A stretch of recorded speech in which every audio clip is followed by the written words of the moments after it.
Я в свое время много занимался в архивах, изучал эти сюжеты, какова была реакция местной власти, какова была реакция местного населения на объявление войны. И обратил внимание на то, что правительство оно очень активно следило, установило жесткий контроль над настроением местного населения. Собирались постоянно донесения. Вот все уездные исправники, жандармские руководители, они все время сообщали какую-то информацию о местном населении.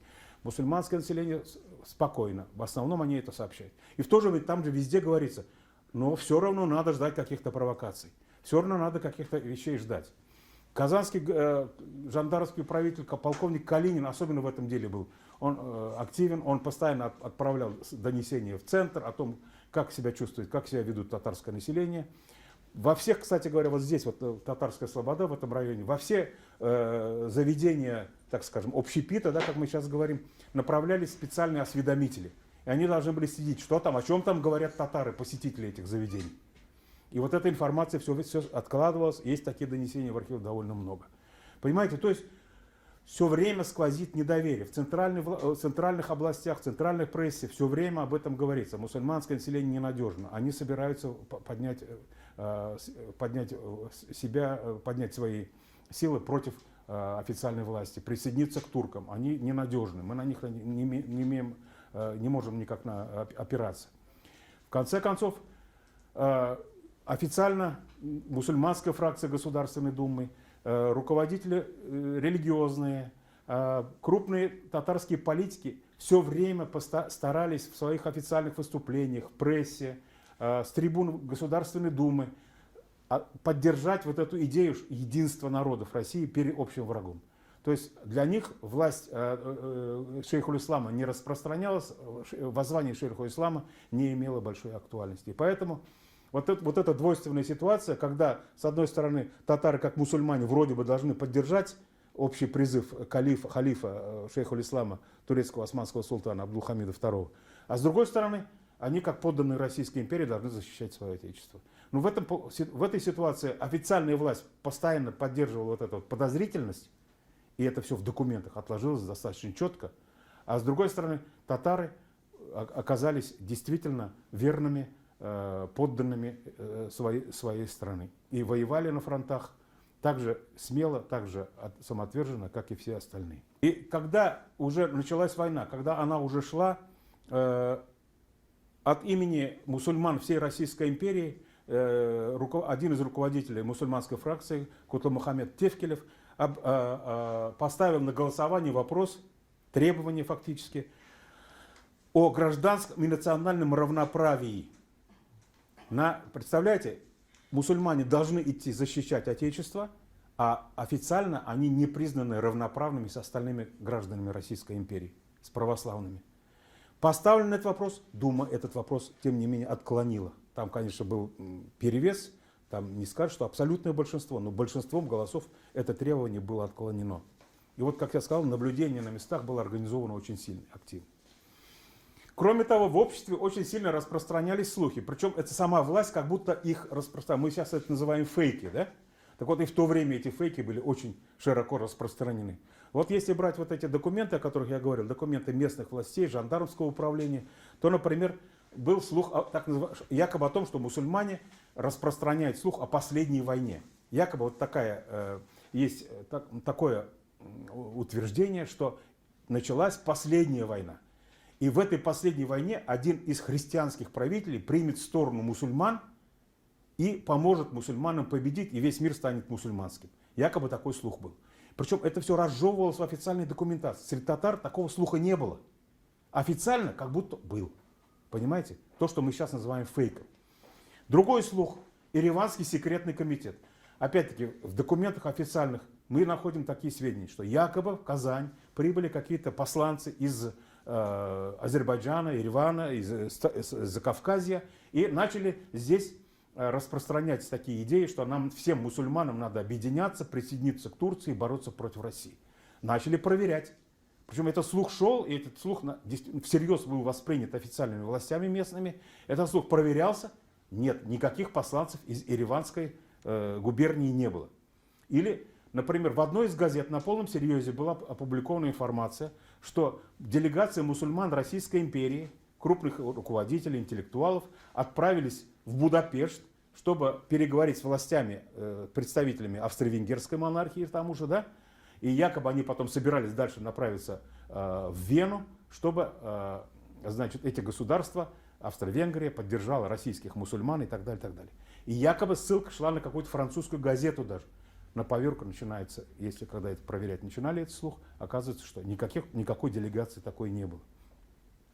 И еще был такой слух, что якобы в Иркутске был создан татарский комитет для помощи турецким военнопленным, который помогал им бежать, и который якобы собирался всех их потом на территории Российской империи объединить и опять-таки выступить на стороне Турции. Понимаете, вот такие слухи распространялись, они не способствовали здоровому такому климату в обществе. И, к сожалению, такие слухи, они вполне серьезно воспринимались официальной властью, что опять-таки татарам создавало сильный дискомфорт.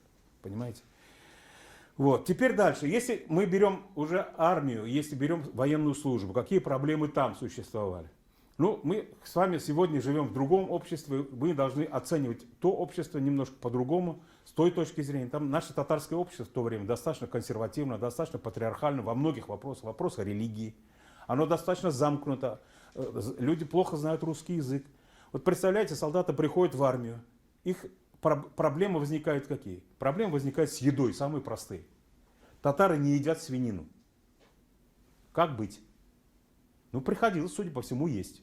Судя по документации. Татары не привыкли к овощной еде, не едят капусту. Понимаете? А это все создает проблемы.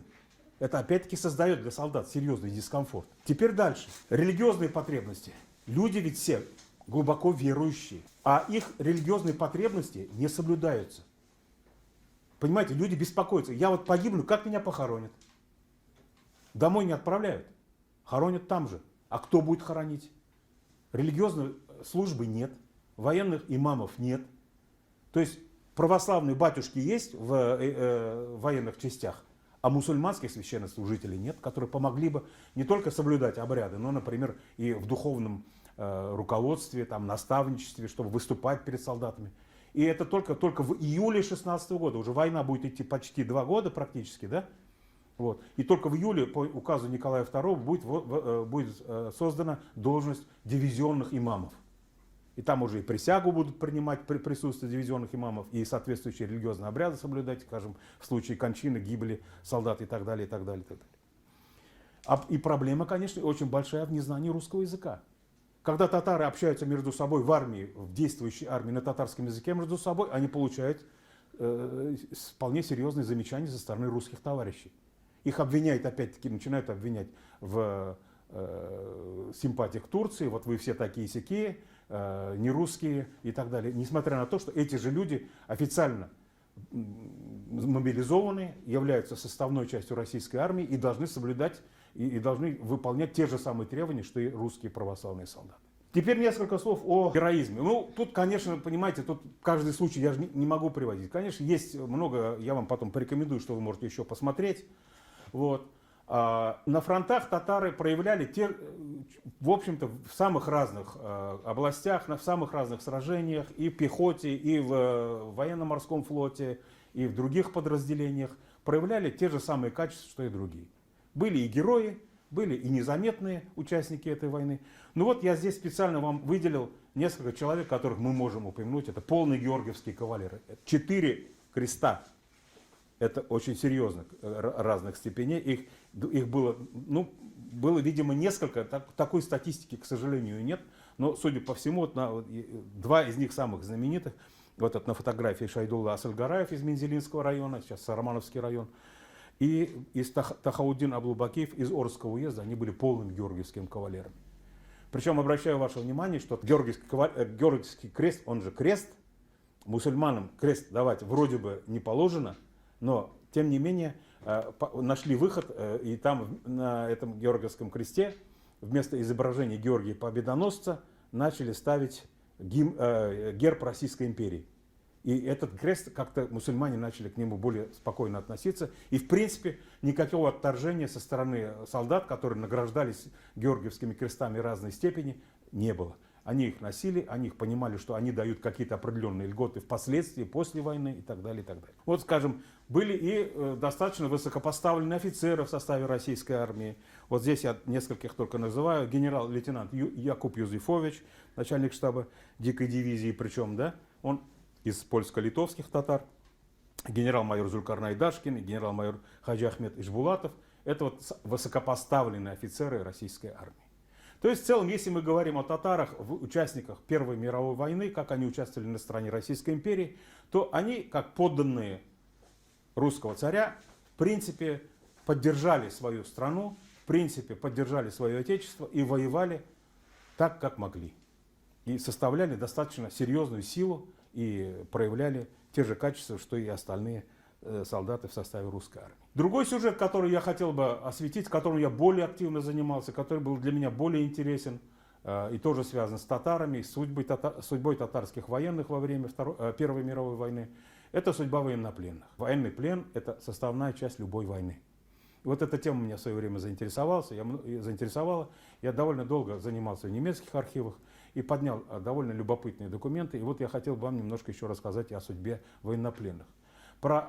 Я не занимался непосредственно татарами российской армии, эти сюжеты в какой-то степени не знакомы. Я занимался, вот, скажем, настроением населения, вот то, что я вам немножко рассказал, там, о том, как был организован контроль над татарским населением местным во время Первой мировой войны, какие проблемы существовали. Это общие моменты, которые я хотел бы сегодня упомянуть, но и в то же время и затронуть сюжет, связанный с пленом. Плен – составная часть любой войны. В германском плену, еще был австро-венгерский плен, до него я не добрался. В германском плену было примерно, ну, по моим подсчетам, где-то 50-60 тысяч татар военнопленных. В общей сложности было военнопленных там довольно приличное количество, сейчас чуть не до миллиона в общей сложности, чуть не до миллиона. Вот. И они содержались на территории Германской империи примерно в 100 лагерях. Но и самое интересное, наверное, то, что Германия по отношению к мусульманским военнопленным начала проводить очень своеобразную политику. У них была такая идея, что ислам – это такая сила, которую можно привлечь на свою сторону, поскольку тем более Турецкая империя, Османская империя для них это союзник, а халиф, значит, шейх аль-Ислам, османский султан, объявил джихад для поддержки Германии, общих усилий Германии и Турции. И вот теперь возникает в начале 20 века попытка розыгрыша исламской карты со стороны Германии в годы Первой мировой войны. И вообще император Вильгельм II, он уже с конца 19 века, в начале 20 века активно заигрывал с мусульманским миром. И однажды во время посещения Османской империи в Дамаске он сказал такие слова: «Пусть его величество султан и 300 миллионов мусульман, которые разбросаны по земле и почитают халифа, будут уверены, что немецкий кайзер будет их другом на все времена». Причем, я обращу ваше внимание, очень любопытный момент, и в самой Германии тоже ходили слухи, и по Ближнему Востоку ходили слухи, что император Вильгельм принял мусульманство. И теперь его зовут Хаджи Мухаммед Вильгельм. И якобы он действительно тот самый христианский правитель, который поддерживает мусульман, всех порабощенных Антантой. В понимании Германии мусульмане были порабощенным народом. Порабощенные Англией, колониальной державой, Францией, колониальной державой, и Россией, колониальной державой. То есть для них весь этот мусульманский мир считался колониальным, и Германия поэтому надеялась, что этих людей можно будет использовать на своей стороне.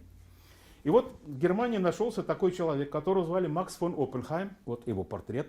Он составил меморандум, который назывался «Революционизация исламских областей наших врагов». Вот это стало бы, так сказать, теоретической основой для всех тех дальнейших действий, которые Германия предприняла по отношению к своим мусульманским военнопленным. То есть Германия, по большому счету, понимаете, она опоздала к разделу колониального мира. Ведь мир был разделен уже фактически. Англия, Франция, они все поделили между собой. А Германия считала себя опоздавшей. И вот она теперь попыталась вот с розыгрышем исламской карты как бы присоединиться к разделу вот этого колониального пирога. И вот с мусульманами они поступили таким образом. Макс фон Оппенхайм, кстати, это известная фамилия Оппенхайм, если вы знаете, помните фильм «Оппенгеймер», да? Это та же самая фамилия, просто они дальние родственники, Оппенгеймеры, там, которые уехали в Америку. Это еврейская такая банкирская фамилия. Но Макс фон Оппенхайм был евреем, принявшим католичество, поэтому здесь он в арабской форме, потому что он много путешествовал по Востоку, был любителем, археологом, очень много имел хороших друзей, знакомых на Востоке, и поэтому им поручили написать вот этот сам меморандум, который стал как бы программой со стороны Германии по отношению к мусульманскому населению, который был подвластен Англии, Франции и Российской империи. Здесь он разработал, в октябре он уже предложил этот документ, здесь он разработал все те действия, которые необходимо предпринять. И одним из этих действий было создание так называемых особых пропагандистских лагерей. Вот представляете, на территории Германии был создан специально, это я особо подчеркиваю, потому что эти лагеря играли огромную роль в жизни татарских военнопленных. Вот этим сюжетом я занимался очень подробно. Для меня этот сюжет очень интересен, мне кажется. Вот. И вот одним из таких лагерей стал лагерь, который был создан неподалеку от Берлина. Там находится небольшой город Цоссен. Между городами Цоссен и Вюнсдорф был воздвигнут лагерь. Вернее, даже два лагеря, которые по соседству располагались. Один лагерь для российских военнопленных мусульман, другой лагерь для военнопленных мусульман стран Англии, Франции, африканцев, индийцев и так далее, и так далее. Самая большая часть их военнопленных находилась как раз в одной части этого лагеря, где были сосредоточены мусульманские военнопленные из российской армии. И там их находилось примерно 12-13 тысяч человек, представляете себе. А повторяю, что в каждом из лагерей, этот список лагерей он в свое время у меня есть, в каждом из лагерей было по несколько сотен мусульман из России. И тут отдельно уже можно об этом долго говорить, но я больше сосредоточусь именно на этом Вюнсдорфском лагере, его обычно называют Вюнсдорфский лагерь. Вот общий вид. Это классический такой лагерь был, такие же бараки солдатские. Располагался он, повторяю, примерно в 20-30 минутах поездки от Берлина. Сейчас, конечно, там ничего нет, там сейчас лес. Солдаты, вернее, эти военнопленные российской армии, в основном татары, они подвергались пропагандистской обработке. Причем в официальных немецких документах они называли гостями немецкого кайзера. Представляете? Вот. И с ними, соответственно, велась пропагандистская работа. Пропагандистская работа велась в самых разных направлениях.